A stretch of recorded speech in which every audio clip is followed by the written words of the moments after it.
హైదరాబాద్ అనగానే స్థలాలు అనగానే కబ్జా గుర్తొచ్చేది ఒకప్పట్లో. Yes. ఆబ్వియస్లీ. Yes. మరి ఇప్పుడు ఎలా ఉంది? ఈ రోజు ఒక ప్రాపర్టీ కొనడం అంటే ఓన్లీ ప్రాపర్టీ కొనడం కదా, ఆ ప్రాపర్టీ మీదనే తన కూతురు మ్యారేజ్, అవును. ఆ ప్రాపర్టీ మీదనే డిపెండ్ అయ్యి తన కొడుకు చదువు ఉంది, ఆ ప్రాపర్టీ మీదనే డిపెండ్ అయ్యి తనకు సంబంధించిన ఏదైతే ఫ్యూచర్ ప్లానింగ్ సొంతింటి కల నిజం చేసుకుందాం అనుకుంటున్నారో సొంతింటి నిజం కూడా ఆ కళ దాగి ఉంది. అంటే వాళ్ళ ఆశలను ఈరోజు డబ్బు రూపంలో తీసుకెళ్ళి మన దోసిల్లోకి వస్తున్నాం. అవును. అట్లా దోసిల్లో పోసేటప్పుడు ఆయన్ను మన శ్రేయోభిలాషిగా చూసి ఆయనకు అద్భుతమైన ప్రాపర్టీ ఇప్పించాలి. అద్భుతమైన ప్రాపర్టీ ఇప్పించే టైంలో ఖచ్చితంగా మనం చూసుకోవాల్సింది లింక్ డాక్యుమెంట్. సో ఏ ప్రాపర్టీకైనా ఖచ్చితంగా లింక్ డాక్యుమెంట్ ముఖ్యం. ఇప్పుడు ఒక మనిషికి డేట్ ఆఫ్ బర్త్ ఎట్లాగైతే ఉంటుందో ఒక ప్రాపర్టీకి కూడా డేట్ ఆఫ్ డాక్యుమెంటేషన్ ఉంటుంది. సో పగడ్బందీగా రెడీ అయ్యి లీగల్ గా ఎటువంటి ప్రాబ్లమ్స్ లేకుండా డాక్యుమెంట్స్ అవన్నీ పగడ్బందీగా రియల్ ఎస్టేట్ వాళ్ళు చూపిస్తున్నారా ఇప్పుడు ప్రతి డెఫినెట్. నేనేమంటున్నా అంటే కడుపు నొప్పి నీది అయినప్పుడు టాబ్లెట్ ఎవరు వేసుకోవాలా? మీరే టాబ్లెట్ వేసుకోవాలా? కానీ చాలా మంది ఇన్వెస్టర్స్ లేదా పెట్టుబడిదారులు అనుకున్న వాళ్ళు చాలా మంది ఏం చేస్తున్నారంటే ఏజెంట్ను గుడ్డిగా నమ్ముతున్నారు. సో ఏజెంట్ కూడా ఎట్లుండాలంటే ఖచ్చితంగా ఇందాక మనం అనుకుంటున్నట్టు అతను తెచ్చి మన దోషుల్లో పోస్తున్న డబ్బులు కాదు, వాళ్ళ ఆశలు వండాలంటే ఖచ్చితంగా నీకు సబ్జెక్ట్ మీద పర్ఫెక్ట్ నాలెడ్జ్ ఉండాలి. సబ్జెక్ట్ మీద పర్ఫెక్ట్ నాలెడ్జ్ ఉండడంతో పాటు ఖచ్చితంగా తీసుకునే కస్టమర్ ఎవరైతే ఉన్నారో ఆయనకు నువ్వు చెప్పగలగాలి. అంటే ఆయనకు చెప్పగలగాలంటే ఫస్ట్ నీకు బేసిక్ నాలెడ్జ్ ఉండాలి. ఒక ప్రాపర్టీ, అద్భుతమైన ప్రాపర్టీకి ఉండవలసింది డాక్యుమెంటేషన్. ప్రధానంగా డాక్యుమెంటేషన్ లింక్ డాక్యుమెంట్ పర్ఫెక్ట్ ఉండాలా, ఎన్ఈఏ సర్టిఫికెట్ పర్ఫెక్ట్ ఉండాలా, ఎల్పి నంబర్ ఫైనల్ అప్రూవ్ అయి ఉండాలి, దాంతోపాటు సెక్యూరిటీ పర్ఫెక్ట్ ఉండాలా, దాంతోపాటు మెయింటెనెన్స్ పర్ఫెక్ట్ ఉండాలా, దాంతోపాటు అప్రూవల్స్ పర్ఫెక్ట్ ఉండాలా. వీటి అన్నీ కరెక్ట్ ఉన్నాయని చెప్పడానికి రేరా పర్ఫెక్ట్ ఉండాలి. సో రేరా ఎవరైతే ధృవీకరిస్తారో రేరా ఓకే అంటే ఆల్మోస్ట్ ఆల్ ఇవన్నీ ఉన్నట్టే. సో వన్స్ రేరా అప్రూవల్ వచ్చిన తర్వాత రియల్ ఎస్టేట్లో చాలా రియల్ ఎస్టేట్ బాగా ఒక రకంగా పుంజుకుందనే చెప్పొచ్చు, అంతేనా? సో రేరా అప్రూవల్ అనేది వెరీ ఇంపార్టెంట్. మనం ఏదైనా ప్లాట్ కొనాలి అనుకుంటే అది చూసుకుంటే సరిపోతుందా మరి? డెఫినెట్లీ. మిగతా ఇప్పుడు మనం అనుకుంటున్న ఏదైతే NA certificate, LP number, security, maintenance, అట్లాగే ఎగ్జాక్ట్ ఇవన్నీ ఉంటేనే రేరా స్టాంప్ ఉంటుంది. మరి ఎటువంటి కంపెనీ చూస్ చేసుకోవాలి? డెఫినెట్గా మనం కంపెనీని చూడాల్సింది ఏంటంటే కంపెనీకి ఉన్న బ్యాక్గ్రౌండ్ ఏంటి, ఎన్ని ఇయర్స్ నుంచి కంపెనీ చేస్తుంది. సో ఈ కంపెనీ ఫస్ట్ రేరా అనేది మనం తీసుకునే ప్లాట్కు ఉండాలి, ఈ రేరా అనేది అమ్ముతున్న పర్సన్కు ఉండాలి, ఈ రేరా అనేది ఆ కంపెనీకి ఉండాలి. ఇవన్నీ చూసుకుంటే ఖచ్చితంగా నీకు కబ్జా అనే మాటే ఉండదు. సో ఇప్పుడు ఇందాక మనం ఎన్ఆర్ఐస్ గురించి మాట్లాడుకున్నాము. ఎగ్జాక్ట్. ఎన్ఆర్ఐస్ చాలా మంది ఇక్కడ పెట్టుబడి పెట్టాలి అనుకుంటున్నారు. ఎన్ఆర్ఐస్ కి ఎక్కడ ఇన్వెస్ట్ చేస్తే బెటర్ హైదరాబాద్ సరౌండింగ్స్ లో, ఏ ఏరియాలో? ఎందుకంటే ఎన్ఆర్ఐస్ అనగానే కొద్దిగా లంసమ్ అమౌంట్ ఉంటుంది. ఎన్ఆర్ఐ అంటే పెద్ద మొత్తంలో పెట్టే వాళ్ళు సాధ్యమైనంత వరకు కూడా కమర్షియల్ బిట్లో కూడా సాధ్యమైనంత వరకు ఓపెన్ ప్లాట్లకు సంబంధించిన కమర్షియల్ బిట్లు ఏవైతే ఉన్నావో వాటిని తీసుకుంటే మీకు తొందరగా ప్రాఫిట్ వచ్చే అవకాశం ఉంది. ఎక్కడైనా open plot commercial bit ZP రోడ్డుకు సంబంధించింది 100 ఫీట్స్ సంబంధించిన రోడ్డు ఉన్నది తీసి పెట్టుకున్నావు అనుకో, విత్-ఇన్ 2 to 3 yearsలోనే నువ్వు తీసుకున్న ప్రాపర్టీ స్లైట్గా డబల్ అయిపోతుంది, ట్రిపుల్ అయిపోతుంది. ఇప్పుడు అందరికీ సాధారణంగా వచ్చే డౌట్ ఏంటంటే చాలామంది రీసేల్ ప్లాట్ తీసుకోవాలా లేకపోతే కొత్త ప్లాట్, బ్రాండ్ న్యూ ప్లాట్ తీసుకుంటే బెటరా అన్న ఆలోచనలు ఎక్కువ ఉన్నాయి, నాకు కన్ఫ్యూజన్స్ కూడా ఉన్నాయన్నమాట. ఏది బెటర్ అండి, రీసేల్ ప్లాటా కొత్త ప్లాట్? ఈరోజు ప్రపంచంలో ఏదైనా ఫర్ ఎగ్జాంపుల్ తీసుకుంటే కార్ తీసుకున్నాం అనుకోండి, ఓ 6 months తర్వాత కార్ తీసేస్తే సెకండ్ అవుట్. కరెక్ట్. కారు తీసుకున్నా లేకపోతే ఇంకో బైక్ తీసుకున్నా లేదా క్లోజ్ తీసుకున్నా ఏవి తీసుకున్నా సెకండ్ హ్యాండ్. సెకండ్ హ్యాండ్ కావడం అంటే దాదాపు దాని ప్రైస్, దాని వాల్యూ పడిపోవడం. కానీ భూమిలో ఇప్పుడు కొత్తగా వేసే ప్లాటు, పక్కనే ఉన్న పాత ప్లాట్, ఈ రెండిట్లో ఏది బెటర్ అంటే పాతదే బెటర్. ఈ రీసేల్ ప్లాటు చాలా వాల్యూ ఉంటుంది. అండ్ ఇప్పుడు యూజువల్గా చాలా మంది అన్ఎంప్లాయ్మెంట్ వాళ్ళు ఉన్నారు. అండ్ అలాగే ఇప్పుడున్న లైఫ్ స్టైల్ ప్రకారము సింగిల్ ఇన్కమ్ సరిపోవట్లేదు. Even though wife and husband work చేసినా సరిపోవట్లేదు, సెకండ్ ఇన్కమ్కి యాప్ చేస్తున్నారు, సెకండ్ ఇన్కమ్ ఉంటే బాగుండు అనుకుంటున్నారు. సో జీరో ఇన్వెస్ట్మెంట్తో సెకండ్ ఇన్కమ్ కావచ్చు, లేకపోతే అన్ఎంప్లాయ్మెంట్ వాళ్ళకి ఇంకేదైనా ఇన్కమ్ రావాలి అంటే ఎటువంటి ఆప్షన్స్ చూస్ చేసుకుంటే బెటర్? ఇప్పటి వరకు చాలా మంది కూడా ఒక్క జాబ్ చేయగానే "అబ్బా, అలిసిపోయాం, జీవితం అంతా అయిపోయిందని ఫీల్ అవుతుంది. అవును, అది చాలా రాంగ్ యాక్చువల్లీ. చాలా రాంగ్ కాన్సెప్ట్. అసలు పనిని మనం చేసే వర్క్ను ప్యాషన్గా తీసుకుంటే దాంట్లో ఉన్న తృప్తి, దాంట్లో ఉన్న రిలీఫ్, దాంట్లో ఉన్న హ్యాపీనెస్ మరొక దాంట్లో ఉంటుంది. చేసే పనిని దైవంగా పూజిస్తే అత్యంత అద్భుతంగా ఉంటుంది. ఎక్కడ అసలు అలసటనే ఉండదు. ఇప్పుడు మహేష్ బాబు ఉన్నాడు, ఆయనకు విపరీతమైన కోట్లు, వందల వేల కోట్లు ఆస్తుంది. అయినా కానీ కష్టం లేదు అమితాబ్ బచ్చన్ ఉన్నాడు, విపరీతమైన ఇన్కమ్ ఉంది. లేదు సానియా మిర్జా ఉంది, లేదా సచిన్ టెండూల్కర్ ఉన్నాడు, విరాట్ కోహ్లీ ఉన్నాడు. వీళ్ళందరూ కూడా వాళ్ళ వాళ్ళ వృత్తులు, ప్రొఫెషన్స్ ఏవైతే ఉన్నావో అవన్నీ చేస్తూ కూడా సైడ్ ఇన్కమ్గా అడ్వర్టైజ్మెంట్ యాక్ట్ చేస్తూ కోట్లు కోట్లు సంపాదిస్తున్నారు. బిజినెస్లు కూడా చేస్తారు వాళ్ళు, బిజినెస్లు కూడా చేస్తున్నారు. మరి వాళ్ళకంత టైం దొరుకుతున్నప్పుడు మామూలు 20,000, 30,000, 15,000 శాలరీ చేసేటోళ్ళకు ఎందుకని టైం దొరకట్లా? ఎందుకని బిజీగా ఉంటున్నారు? నిజంగా వాళ్ళు బిజీగా ఉంటున్నారా? ఒకవేళ నిజంగా మీరు బాగా బిజీ, తోపు, తినడానికి కూడా తీరిక లేదా అని ఫీలింగ్ ఉంటే ఒక్కసారి మీకైతే ఒక అకౌంట్ ఉంటుంది కదా, బ్యాంక్ అకౌంట్. ఆ బ్యాంక్ అకౌంట్ ఓపెన్ చేసి చూడు, దాంట్లో ఎన్ని లక్షలు ఉన్నావో, ఎన్ని కోట్లు ఉన్నావో తెలుస్తుంది. కోట్లు కోట్లు తినడానికి టైం కూడా దొరకని వాళ్ళు కూడా ఫ్లైట్లో ప్రయాణం చేస్తూ ఫ్లైట్లో కూడా తింటున్నారు. రోడ్డు మీద కార్లో పోతూ కూడా కార్లో తినుకుంటూ కూడా ఫోన్లు మాట్లాడుకుంటూ బిజినెస్ చేసుకుంటూ పోతున్నారు. మరి వాళ్ళకంటే మన తోపు బిజినెసా? ఒకవేళ నిజంగా మనం బిజీగానే ఉంటే సండే ఎవరి కొడుకు బిజినెస్, ఎవరి కొడుకు బర్త్డే ఉంటే ఎందుకు పోతున్నాం?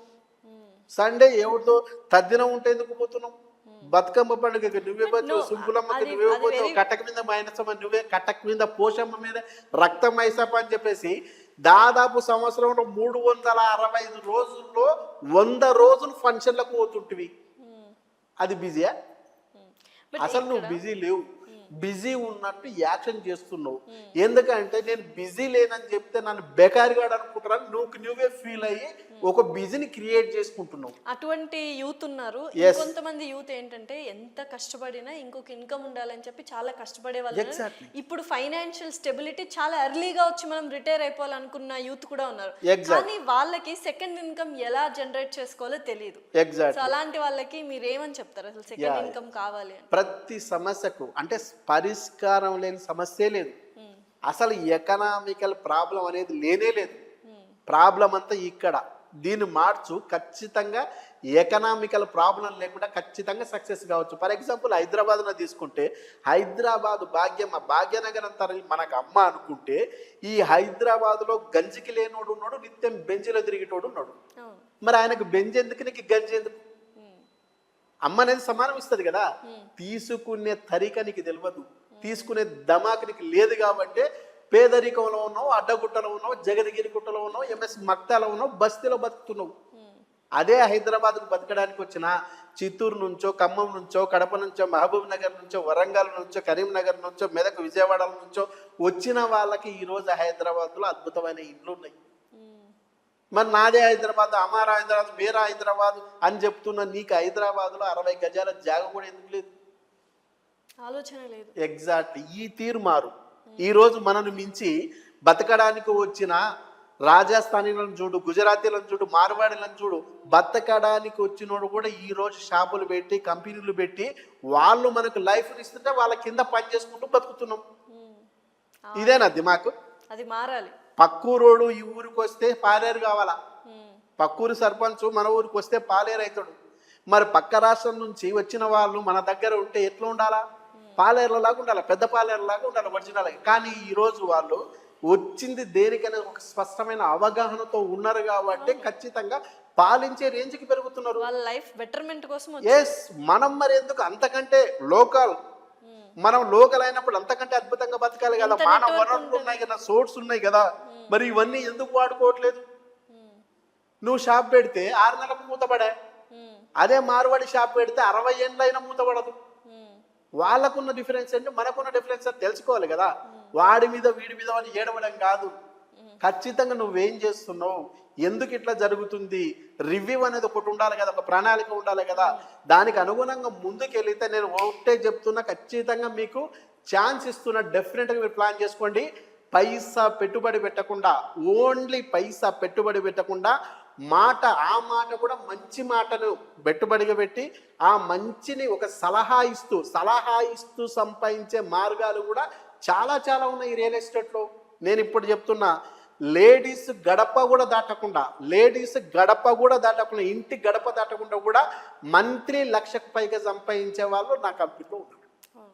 అందుట్లో టీచర్స్ ఉన్నారు, డాక్టర్స్ ఉన్నారు, రిటైర్డ్ పీపుల్ కూడా ఉన్నారు, హౌస్ వైఫ్స్ ఉన్నారు. ఎవ్వరు కూడా అంటే మనం ఖచ్చితంగా మాట్లాడకుండా ఇండియా వాళ్ళు ఎవరు ఉండలేదు. మాటల పోటీలు పెట్టిండు అనుకో, ఒలింపిక్స్లో ఇనాన్మస్గా ఇండియా గెలుస్తుంది 100%. సో మాట్లాడే తిరిగి ఎట్లాగో మనం ఉంది, ఎట్లాగైనా మాట్లాడతాం. ఆ మాట ఏదో నీ ఫ్యామిలీకి ఉపయోగపడేటట్టు మాట్లాడు, ఆ మాట ఏదో నీ వైఫ్కి ఉపయోగపడేటట్టు మాట్లాడు, ఆ మాట ఏదో నీ తండ్రికి ఉపయోగపడేటట్టు మాట్లాడు, ఆ మాట ఏదో నీ కూతురుకు ఉపయోగపడేటట్టు మాట్లాడు. అవి కాకుండా మనం ఏం విశ్లేషణ చేస్తాం? జగన్ తప్పు చేసిండు అందుకే చంద్రబాబు చేసిండు, లేకపోతే కేసీఆర్ అంత బాగానే చేసిండు కానీ అహంకారానికి పోయిండు కాబట్టి. ఈ విశ్లేషణలు ఎందుకు? ఇప్పుడు నువ్వు కేసీఆర్ని తిడితే రేవంత్ రెడ్డికి లాభం, రేవంత్ రెడ్డిని తిడితే మోడీకి లాభం, వాళ్ళు ఇద్దరిని తిడితే వైఎస్కి లాభం, ఇద్దరిని తిడితే చంద్రబాబుకి లాభం. వీళ్ళకు లాభపడేటట్టు వీళ్ళకు నువ్వు మౌసుగా ఉపయోగపడుతున్నావు. వాళ్ళు నీకేమైనా ఫుడ్ పెట్టుటోళ్ళ? నువ్వు కొట్టినా తిట్టినా, ఆ రాత్రి వచ్చినా అపరాత్రి వచ్చినా ఏ రాత్రి వచ్చినా నువ్వు సోయి తప్పి పడిపోతే కూడా లేపి వేడి వేడి అన్నం పెట్టి తినిపించేది నీ వైఫ్. నిజంగా నీకు ప్రేమ ఉంటే, నీకు దమ్ము ఉంటే ఫ్యామిలీ గురించి ఆలోచించు. నిన్ను నమ్ముకొని నువ్వే దేవుడు అనుకొని బతుకుతున్నా, నీ కూతురి స్కూల్ ఫీజు కూడా కట్టలేక ఇబ్బంది పడుతున్నావు కదా, నీ కొడుకు ప్రైవేట్ బస్సు పెట్టలేక కూడా ఇబ్బంది పడుతున్నావు కదా, నిన్ను జన్మనిచ్చిన నీ తల్లిదండ్రులకు ఫుడ్ పెట్టలేక, లేకపోతే ఆశ్రయాన్ని పెడుతూ ఇబ్బంది పడుతున్నావు కదా. ఇవి అన్ని పక్కన పెట్టి ఎవడి కోసమో ఆలోచించడం ఏంటి? ఇప్పుడు చాలామంది లేడీస్ కూడా ఉంటారు, వంటలకి చచ్చిపోయిందంట కదా, డాక్టర్ బాబు కోమలకు పోయిందంట కదా. ఇట్లా చెప్పినందుకే కదా కార్తీక దీపం సీరియల్ దాదాపు 3 సంవత్సరాలు కంటిన్యూగా రన్ అయింది.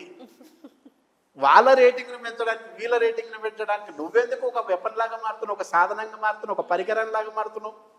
నీ ఫ్యామిలీ కోసం పనిచేయి. ఖచ్చితంగా నువ్వు సక్సెస్ కాకపోతే నా మీద ఉంటుంది.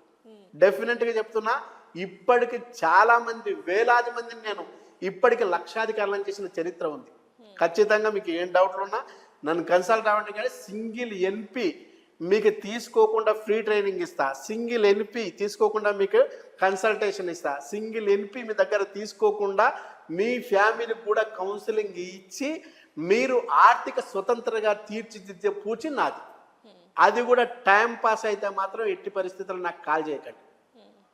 ఆకలి ఉన్నోడికి అన్నం పెట్టడానికి మనం రెడీ, నిండగా ఉన్నోడికి మనం బిర్యానీ పెట్టడానికి సిద్ధంగా లేవు.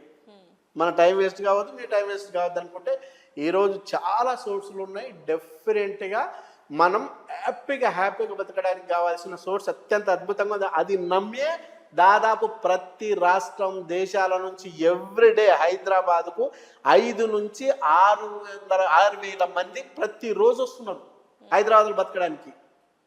ప్రతిరోజు 350 ఆధార్ కార్డులు హైదరాబాదు పర్మనెంట్ అడ్రస్కు చేంజ్ చేసుకోబడుతున్నాయి. అరే ఇంత అద్భుతమైన సోర్సు హైదరాబాద్ నగరంలో ఉంటే మనం బిజీ అని చెప్పేసి చాలా మోసం చేసుకుంటున్నాం.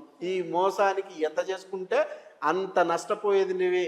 ఇటువంటి నష్టం జరగద్దు అనుకుంటే ఈరోజే రియలైజ్ కండి, రియల్లీ హీరోగా మారండి అని తెలియజేస్తూ నాకు ఇచ్చిన ఈ అవకాశానికి మీరందరికీ మరోసారి ధన్యవాదాలు. Thank you so much.